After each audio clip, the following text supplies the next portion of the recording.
भाई हमारा टॉपिक था कि जो आउटर स्पेस के अंदर जो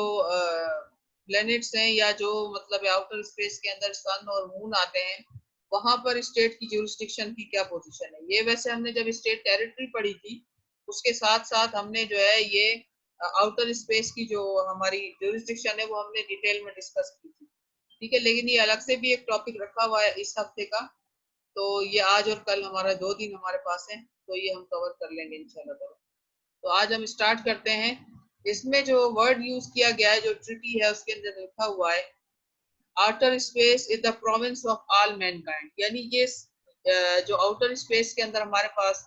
जो प्लैनेट्स हैं these are accessible for all mankind, यानी ये तमाम इंसानियत के लिए हैं और तमाम जितने भी इंसान इस दुनिया में रहते हैं अगर वो वहां पर जाना चाहें या वहां पर कोई एक्सपेरिमेंट करना चाहें तो उनके लिए ये ओपन है। अच्छा, इसमें अब देखें लिखा हुआ है कि outer space include the moon and the other celestial bodies. अच्छा, सेलेस्टाइल का बॉडीज का मतलब ये हुआ कि उसके अंदर सारी के सारे सैयारे आ गए आपके, कोई एक नहीं बल्कि तमाम सैयारे। Exploration and use shall be carried out for the benefit in the interest of the all countries, यानी ऐसा नहीं है कि किसी एक मुल्क को वहां पर ज्यूरिसडिक्शन होगी और दूसरे मुल्क को नहीं होगी, बल्कि ऐसा होगा कि तमाम ममालिक जो है वहां पर बेनिफिशियल जो पर्पस है, तमाम बेनिफिशियल पर्पस के लिए तमाम जितने भी इंसान हैं उन सबको जो है वहां पर एक्सेस हासिल होगा, irrespective of their degree of economy or scientific development, without discrimination of any kind, on the basis of equality and in accordance with the international law. Freedom of scientific investigation जो है ये तमाम countries के लिए जो है ये facility available है कि कोई भी मुल्क जहां भी चाहे वो जाकर अपनी जो है साइंटिफिक रिसर्च कंडक्ट कर सकता है। States shall facilitate and encourage the international cooperation in such investigation, जैसे अंटार्कटिका के अंदर भी तमाम ममालिक को एक्सेस हासिल है और वो भी किसी एक की जुरिसडिक्शन में नहीं आते, वहां पर भी सब जाते हैं। अच्छा, not subject to the national appropriation. अच्छा, इसके अंदर जो हमारे पास ये देखें, ये इसके ऊपर जो OSMCB ये लिखा हुआ है is not subject to national appropriation, ये लिखा हुआ है ना, ये हमारी एब्रीविएशन में शुरू में था, अभी हम दरअसल दूसरी डिस्कशन में लगे, हमने देखा नहीं। ये है outer space including the moon and other celestial bodies, ये इसका एब्रीविएशन है। और जहां पर ऑस लिखा होगा ना, ऑस का मतलब होगा आउटर स्पेस, सीपी का मतलब होगा सेलेस्टाइल बॉडी। ठीक है जी, अब वापस आते हैं हम अपने टॉपिक पे। ठीक है, अच्छा, इसमें लिखा है कि किसी भी नेशन की जो है तमाम सन और मून के ऊपर किसी किस्म की जो है और सेलेस्टाइल बॉडीज के ऊपर कोई जुरिसडिक्शन, कोई एप्रोप्रिएशन नहीं होगी। कोई ये क्लेम करे कि नहीं जी हमारा वहां पर क्योंकि जो है वो जा चुका है, हमारी जो हमारी जो है वो वहां पर जुरिसडिक्शन लगती है क्योंकि हमने वहां पर अपना जो है वो जहाज भेजा है या जो भी अपने बंदे भेजे हैं तो वो वहां पर रीच हो चुके हैं, तो इसलिए वो हमारी प्रॉपर्टी हो गए, ऐसा नहीं है। ये जो है किसी भी मुल्क की तरफ से वहां पर सॉवरेंटी क्लेम नहीं हो सकती, ऑक्यूपेशन क्लेम नहीं हो सकती, no any other by no any other means, यानी वहां पर कोई भी मिलिट्री पर्पस के लिए नहीं जा सकता। अगर कोई अपनी सैटेलाइट सेंड करना चाहता है फॉर द पर्पस जो है साइंटिफिक रिसर्च, तो वो कोई भी मुल्क वहां पर भेज सकता है, उन सबको जो है वहां पर इक्वली राइट्स हासिल हैं। In according with the international law, states parties shall carry on activities in the exploration and use OSMCB, यानी इसके अंदर आ गया ऑल sun and moon and celestial bodies in accordance with the international law including the UN Charter, in the interest of maintaining international space security, in the interest of promoting international cooperation and understanding। और इसके ऊपर एक सबसे बड़ी जो सबसे बड़ी एक मतलब है पाबंदी है, वो ये है कि exclusively for the peaceful purpose, यानी ऐसा नहीं है कि वहां पर किसी भी किस्म के जो है वो मिलिट्री पर्पस के लिए उसको यूज नहीं किया जाएगा कभी भी। अब आप देखें अगर आउटर स्पेस को यूटिलाइज किया गया कभी जिंदगी में, आप देखें कि उसके लिए मिलिट्री पर्पस के लिए, तो वहां से किसी को भी विक्टिमाइज किया जा सकता है। तो इसलिए वहां पर कोई किसी किस्म की परमिशन नहीं है कि कोई भी मुल्क वहां मिलिट्री पर्पस के लिए अपनी कोई सैटेलाइट नहीं भेजेगा। ठीक है, state parties undertake not to place in orbit and around the earth any object carrying a nuclear weapon or any other kind of weapons of mass destruction, install such weapons of celestial bodies on or stations such weapons in orbit of sun in any other manner. MCB shall be used by moon and sun, जो वहाँ पर celestial bodies हैं, shall be used by all state parties exclusively for peaceful purpose. The following are prohibited: the establishment of the military bases are prohibited, installations and fortification of all kind of military bases or military satellites are prohibited, testing of any type of weapon is prohibited, conduct of military maneuver on celestial bodies are prohibited. The following are not prohibited. क्या क्या चीजें prohibited नहीं है? Use of military personnel for scientific research. अगर आपके कोई military purpose और military अगर आपकी जो है वो सिर्फ scientific research करना चाहती है, वहाँ अपनी अगर कोई किसी किस्म की satellite send करना चाहती है तो वो हो सकता है, लेकिन क्योंकि आप देखें हमारे पास जो है वो मिलिट्री से रिलेटेड जो लोग होते हैं वहां पर अपनी सैटेलाइट सेंड करते हैं, उसकी वजह ये होती है कि वहां से अपने मुल्क की जो है वो हिफाजत की जा सके। लेकिन वहां पर अगर साइंटिफिक रिसर्च के लिए कोई चीज बनाने के लिए भेजा जाए तो ठीक है, लेकिन वहां पर अदरवाइज और किसी पर्पस के लिए यानी मिलिट्री पर्पस के लिए और किसी उसके लिए यूज नहीं होगी। अच्छा, use of any equipment of और facility necessary for the peaceful exploration, अगर किसी इक्विपमेंट की वहां पर जरूरत है साइंटिफिक रिसर्च के लिए, अगर पीसफुल पर्पस के लिए, तो वो भी वहां ले जाया जा सकता है। अच्छा, astronauts are envy of mankind. All kind of astronauts, even they are national of any country, should be the envoys or representative of the mankind. वहाँ पर वो सारे के सारे इंसानों के जो है वो एक तरह के हमारे जो है वो representative बनकर जाएंगे और यहाँ से एम्बेसडर की तरह जाएंगे, ताकि वहां पर जाकर के जो है वो अपनी जो भी उनकी पीसफुल जो पर्पस के लिए जो साइंटिफिक रिसर्च उसको कर सके। अच्छा, regards the astronaut as envoy of mankind in outer space, renders to them all possible assistance in the event of accident, distress or emergency landing on the territory of another state party or the high seas. यानी ऐसा नहीं है कि वहां से अगर वापसी पे एस्ट्रोनॉट्स को कोई इश्यूज हो जाते हैं, कोई एक्सीडेंट हो जाता है या कोई डिस्ट्रेस हो जाता है तो वो कहीं और लैंड नहीं कर सकते, बल्कि उनको ये अलाउ होगा कि वो किसी भी मुल्क के अंदर किसी कहीं भी हाई सीज में या कहीं समंदर में अगर उनको इमरजेंसी लैंडिंग करनी पड़ती है तो उनको इस बात की इजाजत होगी। Safely and promptly return them to the state of registry of their space vehicle should they make such landing, यानी जहां पर भी वो अगर वो उतर जाते हैं, लैंडिंग कर जाते हैं, तो वहां से उनको जो है सेफ पैसेज दिया जाएगा कि वो अपने मुल्क तक वापस जा सके अपने तमाम इक्विपमेंट्स के साथ।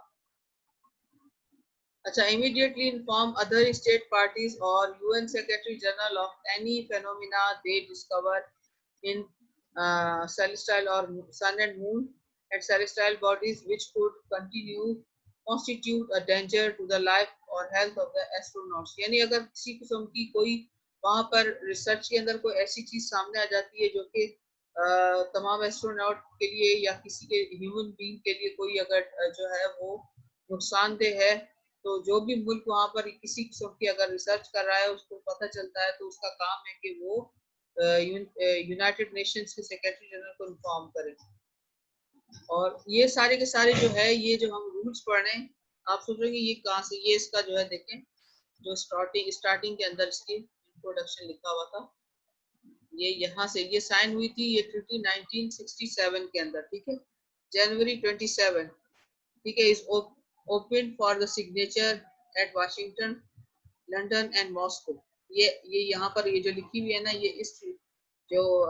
ट्रीटी के अंदर ये सारी कंडीशंस जो है वो तय हुई थी, ठीक है। अब यहाँ पर लिखा हुआ है, ये देखें इसकी डिटेल्स, इंट्रोडक्शन है ये कि ये 27 जनवरी 1967 को जो है ये साइन हुई थी बेसिकली, और इसमें 102 ममालिक जो थे वो पार्टी थे बाकायदा। ये उसी की जो ये सारी की सारी कंडीशंस तय हुई हैं, आउटर स्पेस ट्रीटी कहलाती है ये, और वहां पर ये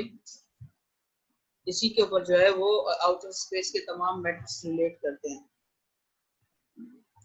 अच्छा, हम यहाँ तक पहुंच चुके थे, ये तो पढ़ लिया था हमने।